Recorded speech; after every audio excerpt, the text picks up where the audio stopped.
This is episode 71 of the Rise Up podcast. We're a morning radio show hosted by Steve, Terese, and Tim on Family Life, a network of stations across New York and Pennsylvania. Our podcast is a weekly conversation that will help you think and grow in your faith. If you haven't already, subscribe today so you don't miss a single episode, and find out more about our show at familylife.org. Well, hello and good morning. Thanks for starting out your day with Steve, Terese, and Tim. This is Rise Up on Family Life. I'm just wondering, you could be little Timmy when you were little. I could be little Stevie. But Terese, who were you when you were little? You didn't have a... Actually, my grandma had a nickname for me that never caught on. She used to call me Tessie, which now I look back and I'm like, that would be actually a really cool nickname to have now. But it didn't catch on like beyond her. But yeah, so that would be it. And the reason we bring up these younger names of ours is like, when we were in school, what did the teachers say about us back then? And did it come true today?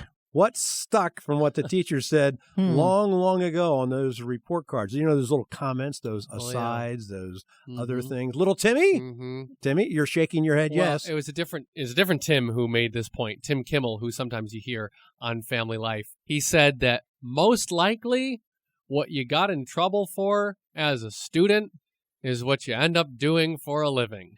And I was like, wow, Tim Kimmel, you got this Tim right.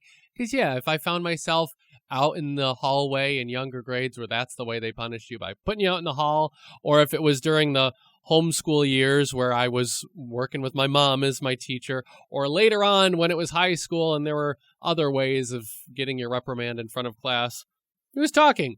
It was usually sharing my opinion, making commentary, trying to make somebody else laugh, or not being able to help that I was the one laughing to somebody else's hidden hijinks. Yeah, it was always laughter. It was always talking related, something that I got in trouble for. Now I realize that's not exactly the only kind of teacher comment that we're talking about here, but it's the one that comes to mind for me the most as being something that came true.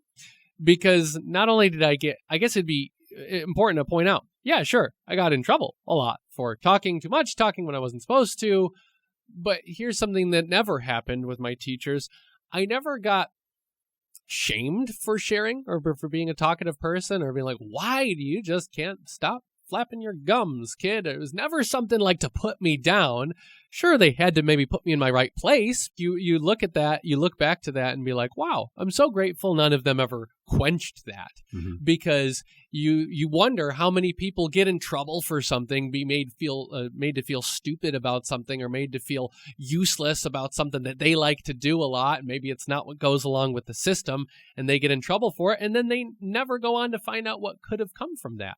So I'm really grateful that even though it was something I got called out for on the report card and got my name written on the board for, that was never something that was put down, and I'm very grateful for that. Terese, anything common that's from... Tessie. Oh, Tessie. I'm sorry, little Tessie. Please don't call me that. No, sorry. You can just stay with Terese. All right. Anything from younger grades to nowadays? Well, Tim and I had very similar comments on the report card. Terese would do so much better to keep her eyes on her own work and not talk to everyone else. And it's funny because I think one of the things that I enjoy doing now as a grown-up is just observing. Like, I'm very observational. I'll notice things that other people maybe don't, and then I'll say, well, that's kind of weird. I wonder why we do that. Or have you ever thought about that? And a lot of times that'll turn into things that we talk about on the Rise Up Morning Show.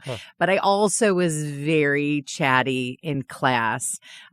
So I think the combination of those two things, always very interested in the people around me. And I agree with what Tim Kimmel says on grace-based parenting. That's the thing that you end up doing when you're a grown-up. And so even though that comment showed up on my report card, and I'm sure it made it so difficult for teachers to be able to navigate the class, I'm glad that that turned into this, because I can't imagine doing anything else. So if you have a kid who is very interested in conversation and a little bit of a nosy Nelly, who knows? They could have a future in morning radio, right? Okay, none of this will surprise any of you. The same thing for me as far as, talk too much and that kind of thing. And doesn't maybe pay attention. He should listen more than he talks, and that's still true today. Two other things with that. One, and that's in grade school. I'm talking about grade school with that. I'm going to get back to grade school in a second. But every time I hear about class, it was senior year in high school. So now I'm getting a little bit older. I should learn by now, right, to do that. And we had an elective class in my senior year, second half of my senior year. So you can imagine, seniors in high school, it's your second, and this was called public speaking. So the very first day of this second half of the year, public speaking, we had a bunch of kids that were very talkative and that kind of thing, and a lot of fun. And it's our senior year, and we're getting a little itchy for the end of the year. But the class starts, and the very first day in that class, a bunch of us are in the back of the room just having, making jokes. And the teacher sitting there hasn't even started the class yet. A little lady, Miss Balukian was her name. She was about 5'0", and just really diminutive little lady, and we're just staring, and there's all this noise going on. And so finally, about 5 minutes into the class, I say class because class hadn't started yet, because we were too noisy, she finally takes her hand and bangs it on the desk and says, class, the first thing you must have in public speaking is order. And so I'm in the back of the class, and I stood up, and I went, order, 2 burgers, I'll take 2 burgers. And the class just... Did you go to the principal's office? No, I didn't. hope you ended up in the principal's office. No, here's what happened. The teacher was saying, and of course the class just laughed and hit hysterics for a while. And so finally when they settled down, Miss Balukian looks back at me and she goes, okay, Mr. Smith, you think you're so funny? Your assignment for tomorrow, this is the last period of the day, the last class of the day. Your assignment for tomorrow is to put together a 15-minute comedy sketch or speech. And I'm like, all right. And the class is like, yeah. So I go home that day and I find like all my best joke books, and find it. So we go to class the next day, and everybody in the beginning, can Steve go yet? No, not, So finally at 15 minutes till the end of the class, she goes, okay, Mr. Smith, it's your turn. So I get up there and I just read all these jokes for like 15 minutes, and I'm still going, and the bell rings for the end of the day. And the class is just in hysterics, and I'm like, and she says, I see you were very well prepared for this assignment, Mr. Smith. And so I always take back to that. It's like, that's who I was then, and wow, and who I was now. I probably should have had. I do have more respect for authority these days than that. That wasn't very appropriate. But I have such a nagging question. What's that? Do Tim and I have to call you Mr. Smith? No, you don't. You don't have to. But here's another interesting thing. I'm going to go back to grade school quickly here. I really will. After my mom died, my mom collected and kept all these. Remember the achievement test or the standardized test you would take as a second, third grader, whatever, and reading, math, all these other kind of skills. And she kept all those. And my sister went through them, and then she goes, "You want these?" And I'm like, "Yeah, I'm interested." So now here I am, all grown up. I'm a parent now, and I get these achievement test scores from when I was in second and third grade. And what I found, and helped me in parenting, is that all the things that I was really good at and scored high on in second or third grade, I'm still good at today, like math and numbers and English and that kind of thing. But all the other things that I'm terrible at today, like we always joke about me not being able to fix things and not having those, there were spatial relations kind of tests. And I was like in the lowest percentile you can think of. I was terrible. So it made me realize as a parent, whatever your kids' skills are, whatever they're strong at, focus on that. Whatever they're not good at, generally, don't scold them for getting a lower grade necessarily in that class. They may not just have the ability to do that kind of thing. So, I think this whole thing rounds into, God made you a certain way, and many times we're the same in second and third grade as we are now as older adults. And it's just interesting how God has put us all together in a unique way. And he knows what he's doing. Don't hit the snooze button. Come join us.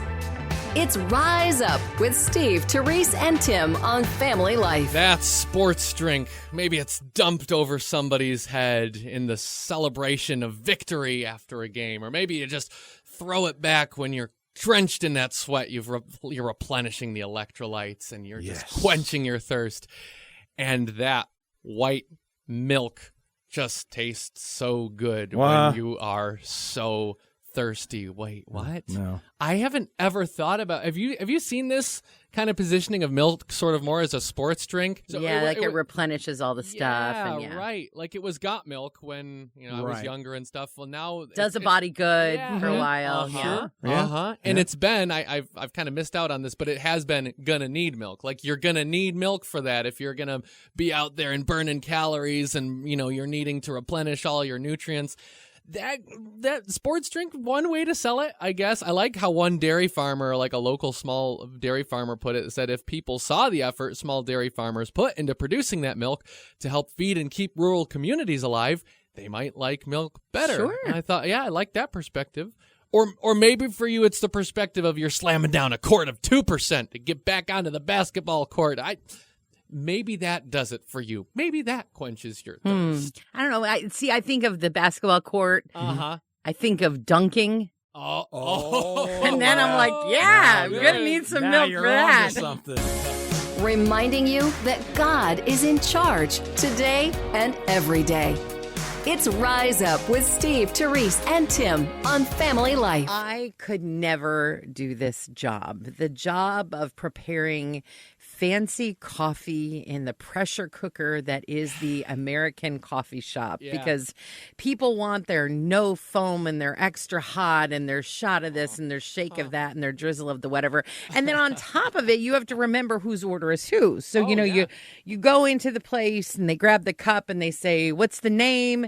And they write the name on the cup. They write the order on the cup. They make the coffee, and then you go pick up the cup with your name on it. Now, Terese, Terese, not an easy name. I get it. I have seen every single creative spelling of the word Terese, and I am not offended because in general I go, oh, yeah, close enough. That's my coffee, and I take it, and I'm off, and that's all. So I'm not getting bent about that. But I recently ordered a coffee, and I'm standing at the end, and I'm waiting for my Terese coffee to come out, and there is no coffee. The people before me come and go, people after me come and go, and I'm trying to be, patient and kind, loving, all the Jesus things in the coffee shop, and I see this cup is sitting there for quite a while, and so after a few minutes, I say, I'm so sorry, but did my coffee get lost somewhere in the shuffle? And they say, no, your coffee is here, and I said, well,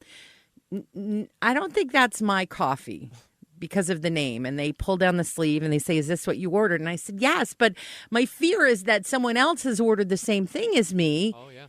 And they're going to come along and I will have taken their coffee because I can't believe that is my coffee because of the name that is written on the coffee. They go, no, this is your coffee. And I go, all right. So I laughed for the whole rest of the morning when I looked down at the cup and I saw the name Bruce. Terese to Bruce, huh? I just thought Bruce. it's not even close.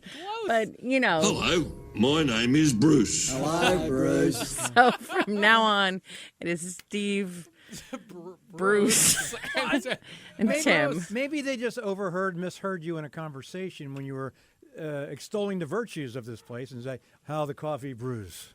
Oh, and then they heard that. Right. Is that possible? Nice to meet you, Bruce. Coworkers or friends. Sorry, not food.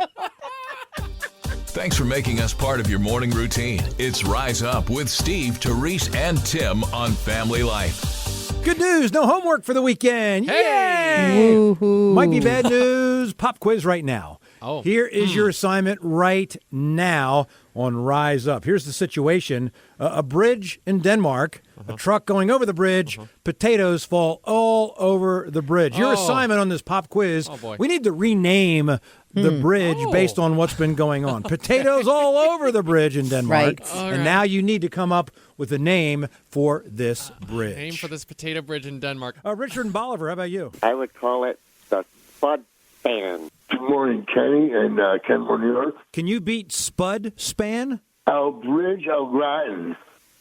A bridge of Groton. I like that. Oh, they're coming in fast and furious. They are. I feel like we've really met our mash. But Tony in Erie texted us to say Russet Bridge. which I like that. That's and I nice. was thinking okay, Yeah. Golden Gate, like Yukon Golden Gate Bridge or something There like it that. I don't know. is. Tater Trestle is one of my favorites. John in Trestle. Cookport Yeah. texted us with that one. Oh, good. man, you get all these potatoes all over the place. If you had to get from one side of the bridge to the other, you know how you would do it? Oh, how? You would call a tuber. A twofer. Tuber. actually laughed? Gardening joke, because it was actually funny. It really was. Oh, I see. It really was, okay, though. okay, funny. Laugh. I get the connection now. Sharing the message of hope. It's Rise Up with Steve, Terese, and Tim on Family Life. Look at all this food. You like that cooking channel, huh, Grandma? I smell cinnamon rolls. We're having macaroni tonight. That means garlic bread. Yes! Tell me what's cooking. Everybody mixing to the beat. Tell me what's cooking. Now you're cooking, you're living the dream. Tell me what's cooking. Anytime our chef Nick Finlayson is with us, you know you're about to be in for a treat. But I gotta just say, Nick, I love it, especially when you let me say two of my favorite things together. Oh, yeah? I get to say mac and cheese and pulled pork. Yeah. Tell me what's going on here. Yeah, it's a combination of the two. So we kind of made this easy. You're actually using pork tenderloin in a crock pot or a slow cooker, whichever one you have. And you cook that down with some, I actually used a can of cola to kind of break that down a little bit faster. So then you shred that up, add some barbecue sauce, you make your pasta, make your cheese sauce, you mix it all together and put a little more cheese on top and you bake it off. And got nice hometown dinner. It's a pasta month using that pasta. Tell us about the kind of pasta and maybe varieties that you could use with this recipe. Yeah, you could use just about anything. I mean, you can use the regular elbow macaroni noodles. I use Salentani, which are like the corkscrew, like the hollow ones. Okay. Kind of gives it a little more things to hold on to. You want a nice, dense pasta that's going to hold on to the sauce. Yes. Oh, as a big pasta fan myself, this month of May has been such a treat. There's now 5 recipes we've got up on the website of these different, really pretty easy but delicious, big on flavor pasta recipes. FamilyLife.org under the radio tab is where you find this one and the others of all of Nick's picks you can fix. I'm one. You know about my peanut butter food law, where you take a food that you like and you add peanut butter to it, and it still tastes good. That's the theory I go by. I was thinking during this recipe, I'm like, I wonder if mac and cheese is along those. It may not be. I haven't tested it out yet, but basically, I mean, you take mac and cheese, and you could add so many different things to mac and cheese. You let me know how that goes for you, okay? Well, yeah, I haven't tried everything yet. May the blessings of the Lord be with you in all that you do today. This is Rise Up on Family Life. Wow. Graduation. I can hardly believe it. As your backpack for all these years, you'd have thought I could see this coming. But then again, not looking ahead kind of comes with the territory as a book bag. You and I haven't talked much over the years. I was taught it's rude to talk with your mouth full of books. Plus, I didn't want to scare off your friends. But now that you're leaving the nest, I feel like there's so much I could say as your trusty zippered companion. Like about that time you forgot a sandwich in my front pocket for a week, and Mom loved finding that. Ooh, or how about your first year of high school when you thought you had to make me hold every single textbook you owned? Yeah, glad you finally gave that habit a break. Before your back did, that is. Sure, your friends had fancier backpacks than I ever was. But that's what I like about you. You look on the inside. I hope you knew I always had your back. What can I say? Have a great time at college, pal. I hear they have books there, too. Just saying. And if you meet someone nice and go and get married and start a family, I mean, not to rush things, but I've always thought diaper bag would be a great look on me. Sincerely, your high school backpack.